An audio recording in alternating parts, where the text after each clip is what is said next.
लेकिन जब गौ माता का बच्चा जन्म लेता है और जन्म लेते ही मां शब्द का उच्चारण करता है और सत्य में प्रथम बार मां शब्द ही गौ माता से है। तभी से गाय माता के समान पूजी जाने लगी है। बोलो गौ माता की। मां और मां के बारे में कहो तो अब विषय तो चल रहा है गौ माता का और उसमें गौ और मां। अब मां के ऊपर ही कहें तो एक दिन की कथा मां के ऊपर हो सकती है, कोई 3 घंटे मां के ऊपर ही बता। कहते मथुरा से गोकुल की दूरी कितनी, तो कोई होगा विद्वान तो बोल देगा 30 किलोमीटर, कोई 35 किलोमीटर, लेकिन कबीर ने बहुत सुंदर लिखा है, जननी की कोख से मां की गोद जितनी। कौन बताएगा इस बात को, कोई बताएंगे हमारी माता?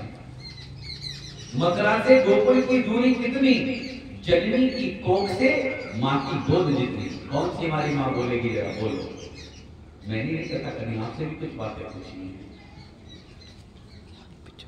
कौन सी मां बोलेगी बता? जिसे तो समझ में आ गया ना, फिर मैं उधर हाथ करवा दूंगा तो बताएंगे।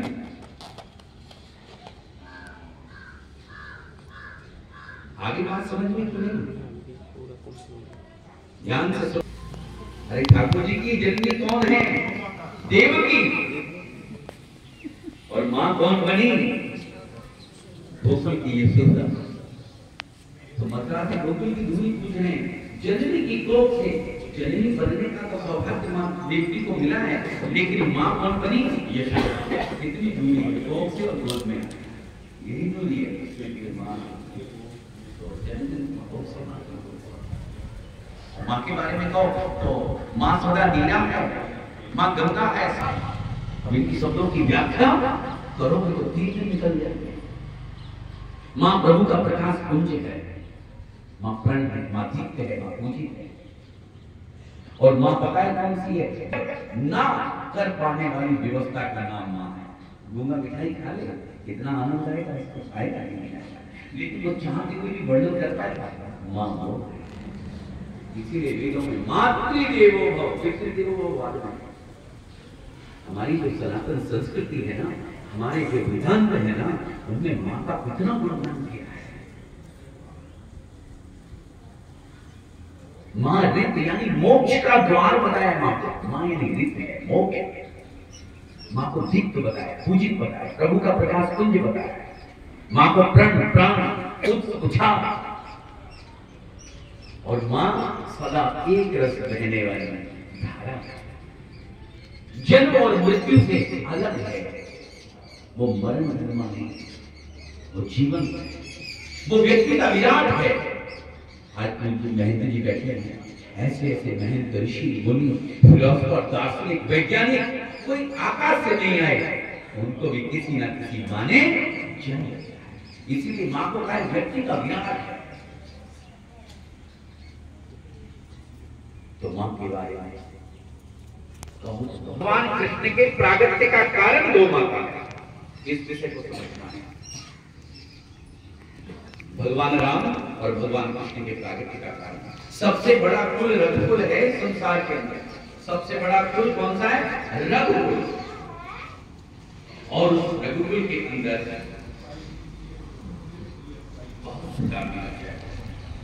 इक्ष्वाकु वंश से प्रारंभ हुआ। नौ सगा राजा भरा, कितना बड़ा कुल है। भगीरथ, दशरथ, राम, लव, महल में जाते समय रास्ते में गौ माता मिली। तो गौ माता की तरफ प्रणाम तो अलग उन्होंने देखा नहीं। गौ माता का निरादर हुआ। राजा दिलीप को श्राप लगा। और श्राप भी कौन सा? हमारी संतान ही थी। गुरु वशिष्ठ जी के पास गए, सब बात बताई। फिर गुरु वशिष्ठ जी ने कहा, वशिष्ठ जी के पास सुरभि थी, सुरभि की बेटी नंदिनी। तो वशिष्ठ जी ने कहा कि नंदिनी को लेकर के जाओ और उसकी सेवा करो। वही इससे मुक्ति था। तो कहते राजा दिलीप और उनकी पत्नी ने नंदिनी को जब घर लाए तो कहते इतनी सेवा की, इतनी सेवा की कि उनकी परछाई छह दे रहे। कहते नंदिनी के खाने के बाद खाते थे और पानी पिलाने के बाद पानी पीते थे, नंदिनी के सोने के बाद सोते थे, जागने से पहले जाग जाते थे। ऐसे राजा दिलीप ने और उनकी पत्नी ने सेवा की। राजा दिलीप गौचारण करने के लिए गाय को जंगल में लेकर के जाते थे। कहते हैं कि एक दिन सुरभि नंदिनी ने परीक्षा भी ली, अपनी माया से सिंह प्रकट किया और सिंह गाय के उठाने के लिए दौड़ पड़ा। राजा दिलीप तैयार उसके गाय के पास नहीं आने देते, क्योंकि इसकी रक्षा करना मेरा। सिंह कहता नहीं, मैं भूखा हूँ, मेरा भोजन है, मुझे कोई पाप नहीं लगेगा। राजा भूख है तो भूख से पीड़ित है, मेरा भोजन कर ले, लेकिन गौ को तो कुछ नहीं कर। कहते हैं कि सिंह अदृश्य हो गए नंदिनी की माया से, राजा श्राप से मुक्त हुए और राजा दिलीप के घर में रघु आए, रघु के अज आए, दशरथ के भगवान राम आए। तो भगवान राम के प्रागट्य का कारण गौ माता, और भगवान के अवतार के समय कितनी गाय दशरथ जी ने दान में दी। तो गौ दान, तो ये भी एक चीज नोट कर लो, जीवन में एक बार गौ दान करना। अभी तक किस किस ने कर दिया है? जरा हाथ खड़ा करना। वेरी बहुत, ऐसे खड़ा रखो जरा, देख तो ले। 1 2 3 4 5। एक हमारी जो एक बहुत बड़ी यात्रा होती है ना, और हर व्यक्ति में जाने के बाद उतरनी वेतन उसको पार कराने का काम वही करती है। लेकिन जीते जी जीवन में एक गौदान विधि विधान के साथ, पूरा साल भर का उसका व्यवस्था, खाने पीने की सब व्यवस्था भी करके देनी चाहिए। तो जीवन में एक गौदान और जीवन पर 2 के दान। ध्यान में आ गया? अब दान का मतलब ये नहीं कि पैसे ही दो।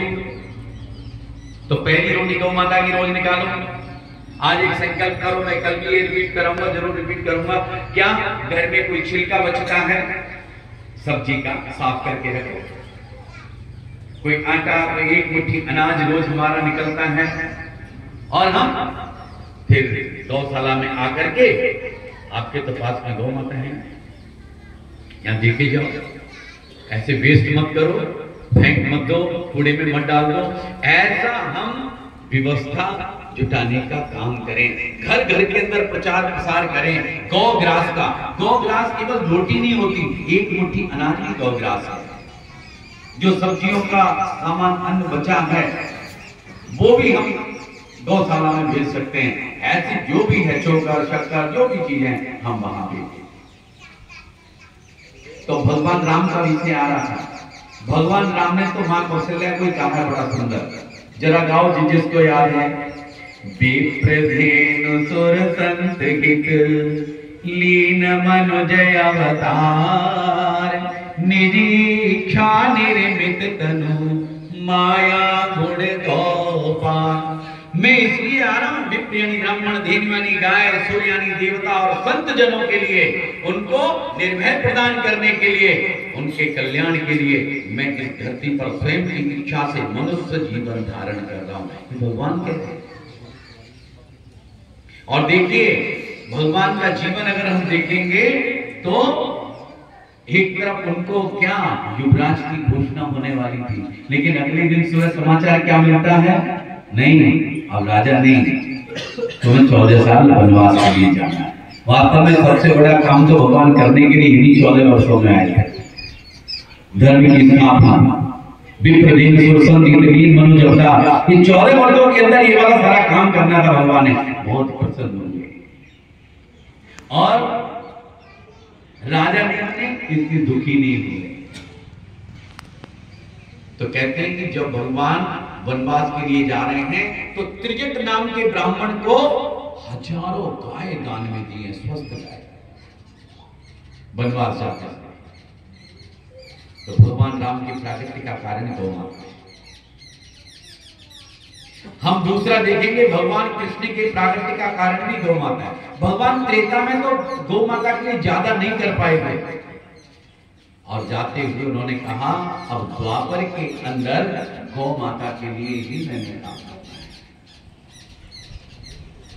तो देखिए अष्टमी के दिन भगवान का अवतरण होता है, और मैंने जो बात पहले बताई थी कि जननी की कोख से मां की गोद जितनी, वो अवतार को मथुरा में लिया जेल के अंदर,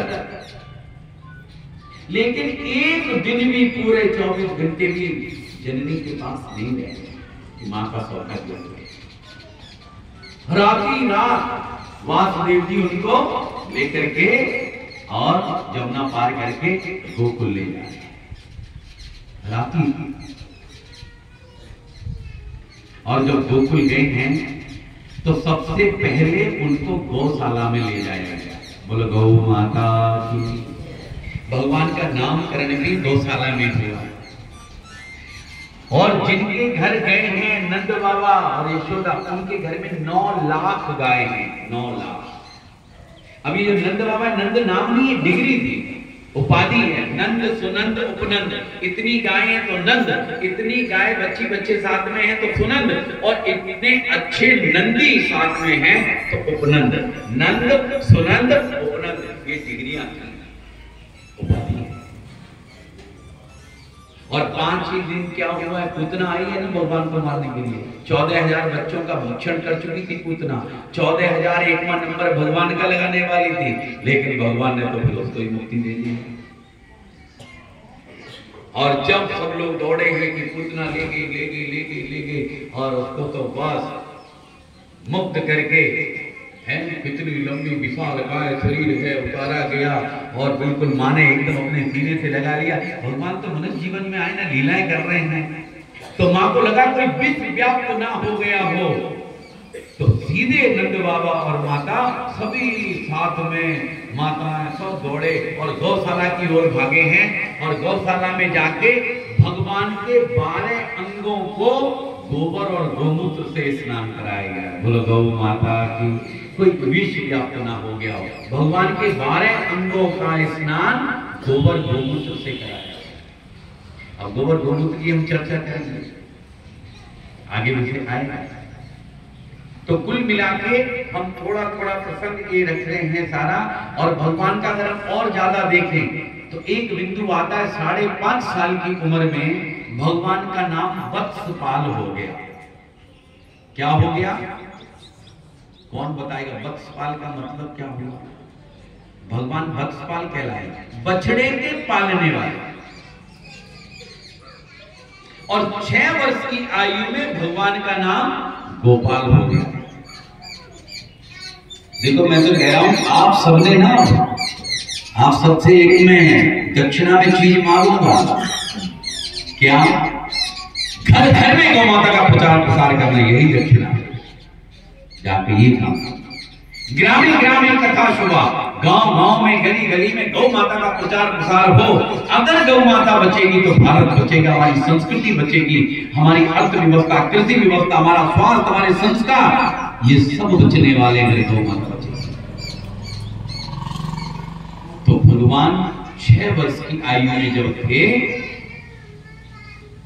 तो अष्टमी के दिन ही नंगे पैर गौ माता के गोचारण के लिए गए। अष्टमी के आयु 6 वर्ष की है, नंगे पैर। उस दिन उत्सव मनाया गया गोकुल के अंदर, ब्रज के अंदर, सब जगह कि आज कृष्ण कन्हैया हमारा कान्हा गाय चराने जा रहा है। तो बड़ा पकवान बने हैं, बहुत भूखाले बुलाए गए हैं और कृष्ण को भी सजाया गया है और बड़ी सुंदर व्यवस्थाएं हुई हैं। और कृष्ण जब निकलने लगे हैं महल से तो मैया यशोदा कहती, कान्हा रुक, कान्हा रुक, अरे तू जंगल में जा रहा है गौ माता के साथ, तेरे पैर में जूती नहीं है। तो जूती तो पहले तेरे पैर में कांटे लग जाएंगे, कोई पत्थर छिलेंगे, तेरे घाव हो जाएंगे। तो कृष्ण क्या कहते हैं, मां सुन, 33 कोटि देवी देवताओं का मंदिर है, जब इनके पैर में जूती नहीं है तो मैं भी जूती पहन के नंगे पैर गोचारण किया 6 वर्ष की आयु में। उसी दिन का नाम गोपाष्टमी है। बोलो गोपाष्टमी महापर्व की। तो गोपाष्टमी तब से प्रारंभ हुई है। आप लोग जाते तो हो गौशाला में, लेकिन गोपाष्टमी क्यों मना रहे हैं, इसके पीछे कारण क्या है? और भगवान का उस दिन नाम पड़ा गोपाल। और उस दिन जो पहली भेंट मिली थी वो कवर में लगा के गए थे। कौन सी भेंट मिली थी तो पता है? सबसे पहले 4 वर्ष की आयु में जवानी की बंसी। जीवन में 6 उपहार मिले, उनको भी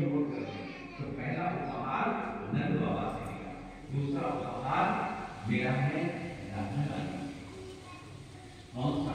मोर पंख। पहली आत्मिया में राधा ने मोर का पंख सजाया है और स्त्री के उस दिए हुए उपहार को भगवान